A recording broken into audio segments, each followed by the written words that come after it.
Hello, I am the cartoonist M. Rashid. This cartoon was made as the cover to illustrate one of my Quora answers.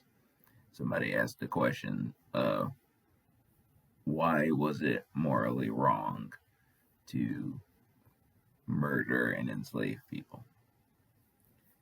And there's a lot of questions that come up on Quora that are clearly people that are in college and they're like asking philosophical questions or whatever for people to answer for them to like use in their work. Obviously, like there was in my notifications this morning, there was a string of them like that. This is clearly somebody's academic work that you're like asking these questions on Quora. So this one could be that, or it could be someone actively seeking for, they're in the dominant political identity side and they're looking for ways that they can realistically justify why it's okay to continue to subjugate, exploit, and plunder my people. That's what, it could go either way. But interestingly, one of the answers there's this guy he's in college and I assume he's in college. It seems like it. But his answer is 100% full blown. He's taking the approach that because they were doing it, that the American slaveholders didn't know it was wrong and had their own morality thing going. This was, of course, nonsense.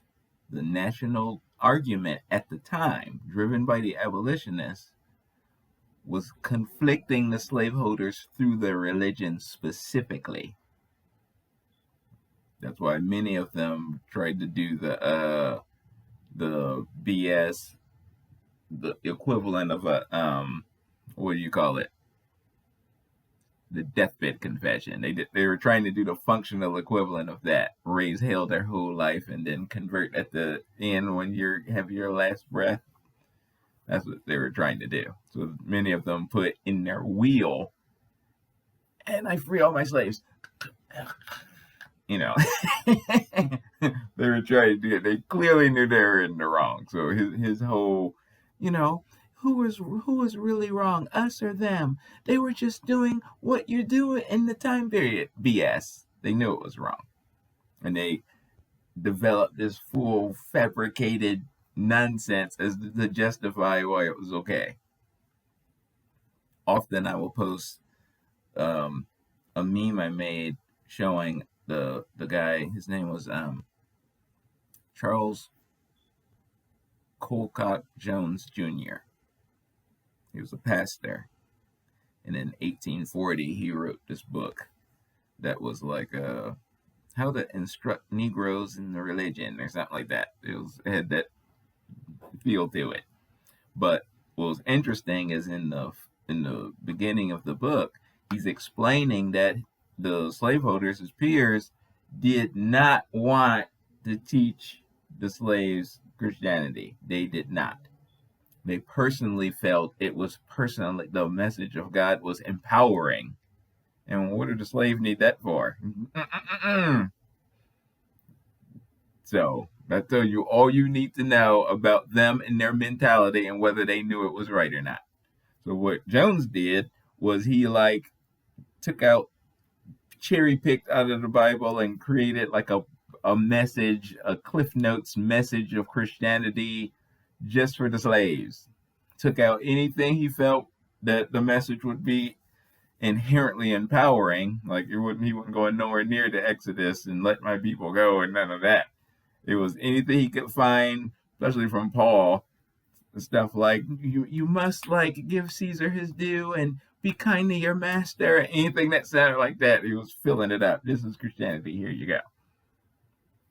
The slaves knew better. So anybody that's like, they gave them Christianity to warp their minds. No, the slaves secretly knew how to read, secretly having Bible studies for real, and were far more sophisticated than any knuckleheads of today. Save my two, ADOS founders. the rest of talking trash. The slaves were they were doing everything you were supposed to be doing now. They were firm in their religions, to be planted, and the second they were free, they went and joined together and voted the way they were supposed to vote, worked the system, and got where they were supposed to be that hour. Meanwhile, you're over here from your 21st century perspective talking trash on them. They were better than all of you. Get yourself together. Anyway, yeah, that was where this cartoon came from. Peace.